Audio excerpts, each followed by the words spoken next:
सभी बानर समुद्र के तट पर बैठे हैं, मन में विचार कर रहे हैं कि 1 माह का समय दिया गया था, अवधि बीत गई, लेकिन जानकी जी का कोई पता मालूम नहीं हुआ। सब मिलकर ही परस्पर बाता, बिन सुध के लिए करब का भ्राता।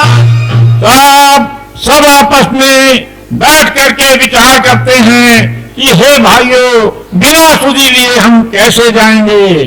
के अंगद लोचन भरी वारी, 2 प्रकार भाई मृत्यु हमारी। अब अंगद आंख में पानी भर के कहता है कि हे भाइयों, मेरी तो दोनों प्रकार से मृत्यु है। यान सुधी सीता कर पाई, वह गए मारही कपिराई। अगर यहाँ पर सीता माता की सुधी नहीं मिली तो वहां जाते ही सुग्रीव मेरे को मार देगा। पिता बधे पर मारत मोही, राम निहोर न ओही। वो तो मेरे को पिता बनने के बाद ही मार देता, लेकिन भगवान ने मेरे पर बड़ी कृपा की, इसलिए मैं आज जिंदा हूँ। वानर हम सीता सुधी लीना, ऐसे है युवराज प्रवीणा। अब बांधों ने कहा, हे अंगद जी, हम जानकी जी की सुधी लिए बिना कहीं नहीं जाएंगे, अपने प्राण त्याग देंगे। अस कई लखन सिंधु तट जाई, बैठे कपि सब दर भई साई। इस तरह सारे बानर जाकर सिंधु के तट पर बैठ जाते हैं, कुशा का आसन बिछा करके। जामवंत अंगद दुख देखी, कई कथा उपदेश विषेखी। जब जामवंत ने अंगद को दुखी देखा तो उनको विशेष प्रकार से कई कथाएं सुनाई। तात राम के नर जनि जानौ, निर्गुण ब्रह्म अजित अजमानौ। और कहा, हे भाइयों, राम को आप मनुष्य मत जानो, ये निर्गुण ब्रह्म है। हम सब सेवक अति बड़े भागी, संतत सगुण ब्रह्म अनुरागी। हम सब बड़े भाग्यशाली हैं जो भगवान की सेवा का हमें मौका मिला है। यह विधि कथा कहते बहु भांति, गिरि कंदर सुना संपाति। इस प्रकार ये तमाम वार्तालाप गिरी समुद्र के तट पर जो गुफा थी उसके अंदर संपाति रहता था, उसने सारी कथा ये सुनी। बाहर होई देखी सब कीसा, कोई आहार दीन जगदीशा। तब संपाति गुफा से बाहर आया और कहा कि आज भगवान ने मेरे को भरपूर भोजन दिया है। आज तो प्रभु ने मेरे लिए बहुत सा भोजन भेज दिया है। संपत्ति आज सबन के भक्षण करे हो, दिन बहु गए आहार बिन मरे हो। आज मैं सबको खा जाऊंगा, बहुत दिन हो गए भोजन के बिना भूखा मर रहा हूँ। कबहू ने मिली भारी उदर आहारा, आज दिन विधि एक ही बारा। मुझे पेट भर के भोजन कभी नहीं मिला है, आज विधाता ने एक ही बार में बहुत सारा भोजन भेज दिया है। कपि सब उठे गृह के देखी, जामवंत मन सोच विषेखी। तब ये बात जब संपाति ने कही तो सब बानर भय खा गए। जामवंत जी के मन के अंदर विशेष सोच हुआ। के विचारे अंगद मन माही, धन जटायु सम को नाही। तब अंगद ने कहा, हे भाइयों, जटायु धन्य था जिसने भगवान की सेवा की। राम काज कारण तनु त्यागी, हरिपुर गया परम बड़ भागी। उसने राम के कार्य के लिए अपने प्राण त्याग दिए और वो भगवान के परम धाम को गया। वो बड़भागी था। सुन खगहार से सो गई उतवाणी, आवा निकट कपि ने बेमानी। जब संपाति ने ये वृतांत सुना तो वो बांधो के नजदीक आया। बांधो को बड़ा भय लगा। आई देख सब चले पराई, लड़की ने दिन शपथ दिवाई।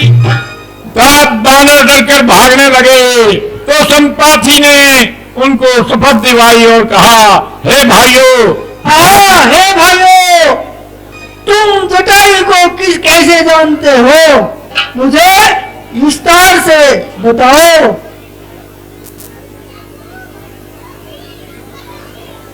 हे कपि, तुम मेरी कहानी सुनो।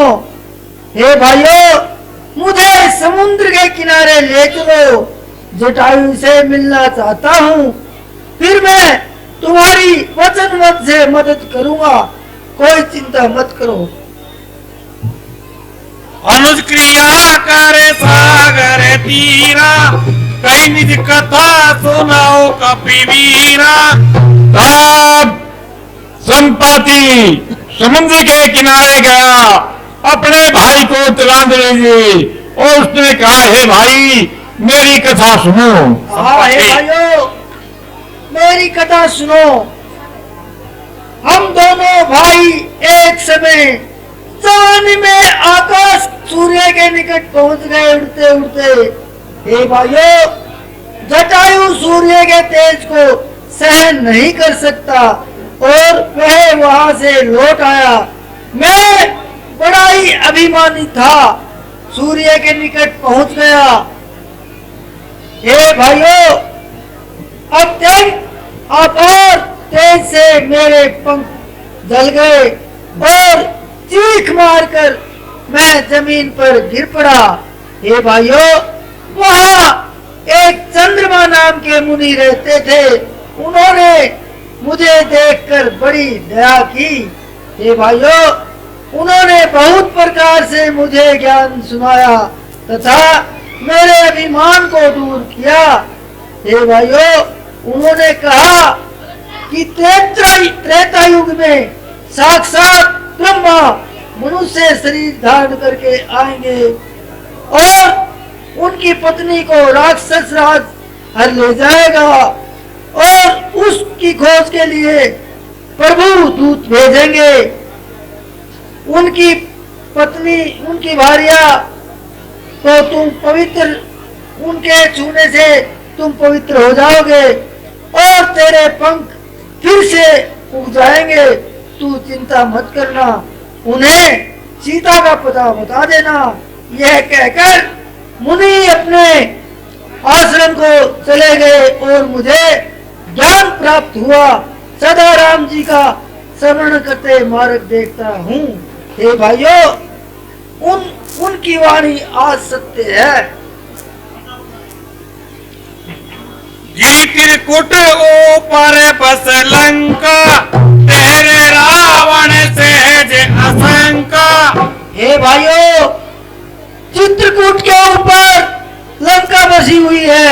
वहाँ राक्षस रावण रहता है। अशोक वाटिका है, सिए बैठी ते सोचत रही। हे भाइयों, वहाँ अशोक वाटिका है जहाँ सीता जी सोच में मगन बैठी है।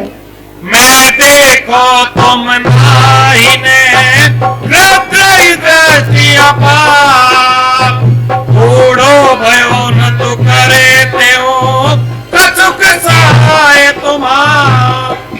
हे भाइयों, मैं तो उन्हें देख सकता हूँ परंतु तुम नहीं देख सकते, क्योंकि गिद्ध की दृष्टि अपार होती है।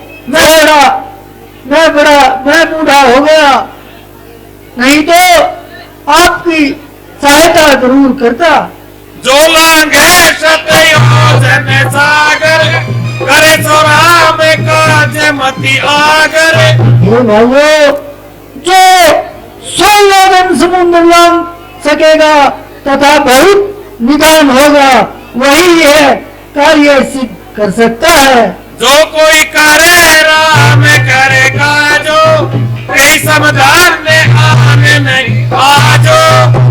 ये भाइयों, जो ये श्री राम का कार्य करेगा वह उसके समान और कौन धन हो सकता है।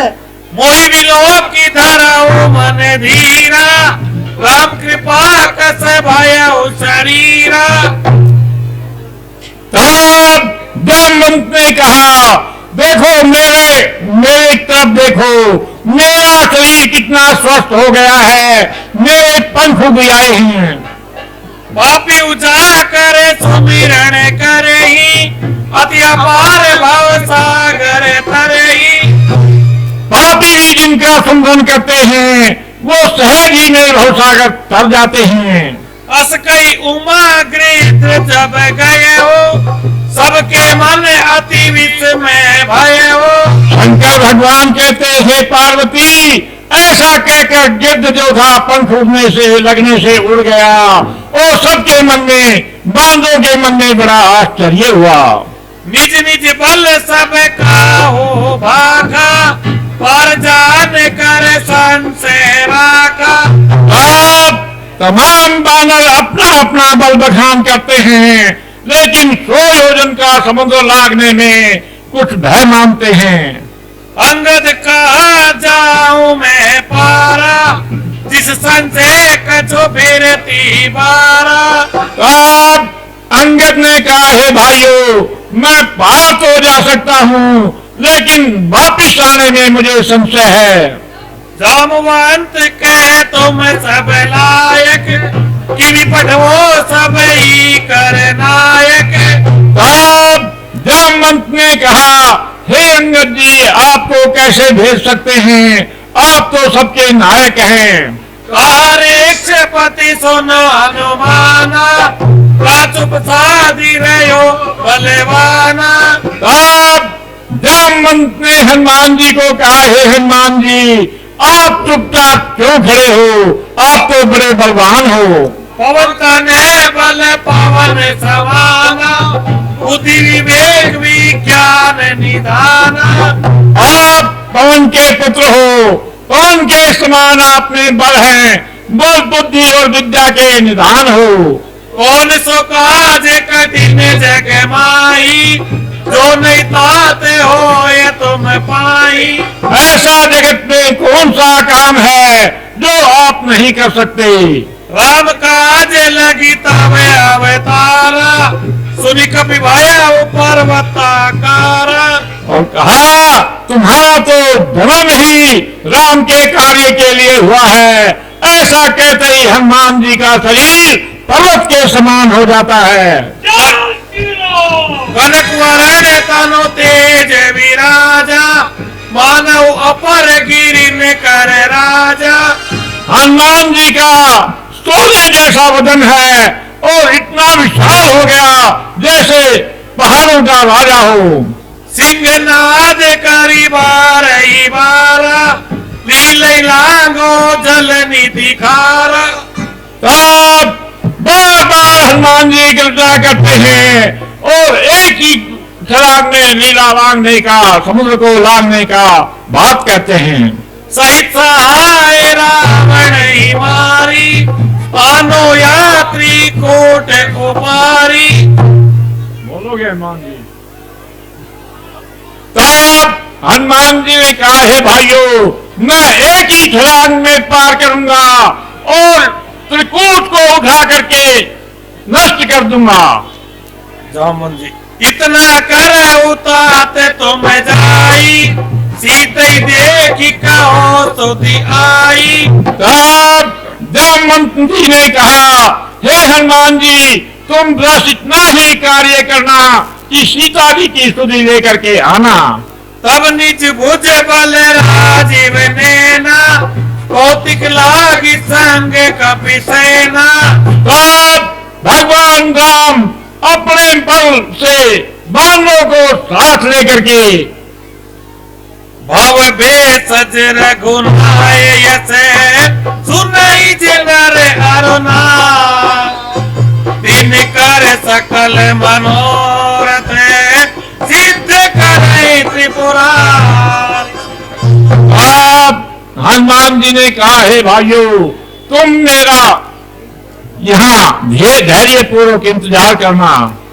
बोलो जी। अरे चुप कहो रावण को, लगा आग जिंदा जलाकर हटूं, झुलस दूं, फूंक दूं आग की आंध में और खाक उसकी मिट्टी में मिलाकर हटूं। अरे जो कहो रावण को कुण पे सहित पकड़ लाऊं यहाँ, या वहीं उसे सुलाकर हटूं। हे भाइयों, आप मन में तनिक भी चिंता न करें, मैं माता जानकी का पता लगाकर शीघ्रता से आता हूँ।